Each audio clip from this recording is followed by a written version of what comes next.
Stock market बज़ाहिर अपने record break करते हुए आ रही है, जी। लेकिन अभी भी इसकी प्राइस अर्निंग रेशो 4 के अराउंड है, जो बहुत सस्ती है। इस पूरे खित्ते में सबसे सस्ती तरीन ये इस वक्त मार्केट है। जी। और इसके बावजूद कि 9 महीने की कॉर्पोरेट अर्निंग्स जो हैं वो पिछले साल के मुकाबले में 66% बढ़ी हैं, बिल्कुल। जबकि डिविडेंड यील्ड जो है तकरीबन मोर देन 30% बढ़ी है पिछले साल के मुकाबले में, और क्वार्टर की अर्निंग्स तकरीबन 38% बढ़ी हैं।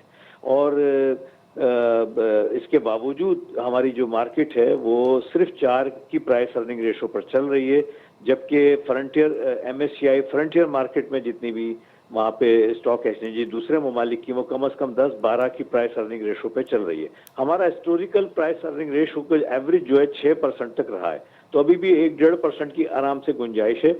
यानी इंशाल्लाह ताला हमें यकीन है दिसंबर में अगर हालात अल्लाह ताला सही रखे तो कम से कम 65,000 तक इंडेक्स जो है वो टच कर सकता है। जी। और हमारे एक्टिव क्लाइंटेल जो है यूआईएन नंबर इतने ज़्यादा नहीं बढ़े, मामूली से बढ़े हैं फिलहाल इस तेजी में, और उसके साथ साथ जो आईपीओज भी नहीं आ रहे बावजूद इसके कि 22% पे पॉलिसी रेट है, तो इस वक्त तो ज़्यादा से ज़्यादा आईपीओ आने चाहिए, सस्ता जी। तरीन पैसा मिल रहा है। जी। इसमें बहुत सारी वजूहात हैं, और इसमें जो है चूंकि हमारी डॉक्यूमेंटेड सेक्टर है और 80% पाकिस्तान में बाकी तमाम काम कैश पे होता है, तो इससे भी थोड़ा सा लोग घबराते हैं। प्लस लेकिन एक और सबसे बड़ी वजह यह कि हमारी स्टॉक की मैनेजमेंट और ब्रोकर्स हजरात को चाहिए कि वो मार्केटिंग टैक्टिक्स जो है वो ज़्यादा से ज़्यादा इस्तेमाल करें, लोगों की अवेयरनेस बढ़ाएं स्टॉक मार्केट के बारे में, और मालूमात फराहम करें। लोगों को पता ही नहीं है, बहुत सारे लोगों को, वो अभी तक जो है डरते हैं स्टॉक मार्केट में आते हुए, वो समझते हैं कि ये जो है यहाँ पे नुकसान हो जाता है।